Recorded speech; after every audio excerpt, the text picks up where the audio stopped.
புரட்சி தலைவர் உடல்நலம் குன்றி அதிகம் பேச இயலாத நிலையில் முதல்வராக இருந்த சமயம் 1984ஆம் ஆண்டு சட்ட எரிப்பு போராட்டத்தில் கலந்து கொண்டதால் கருணாநிதியும் அன்பழகனும் சட்டமன்ற உறுப்பினர் பதவியை இழந்தார்கள்.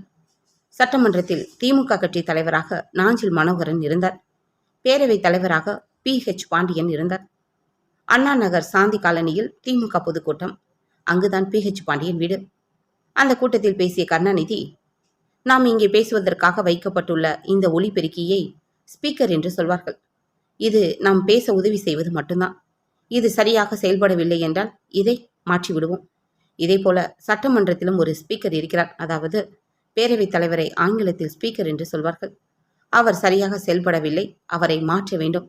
இப்படி பேசினார் கருணாநிதி. அடுத்த நாள் சட்டப்பேரவையில் கொந்தளித்து விட்டார் PH பாண்டியன். கருணாநிதியை கடுமையாக விமர்சனம் செய்து அவரை கைது செய்ய வேண்டும் என்றார். அப்போது தனது அறையில் இருந்த முதல்வர் எம்ஜிஆர் பேரவைத் தலைவர் பேச்சை கேட்டு அவசரமாக பேரவைக்கு வந்தார்.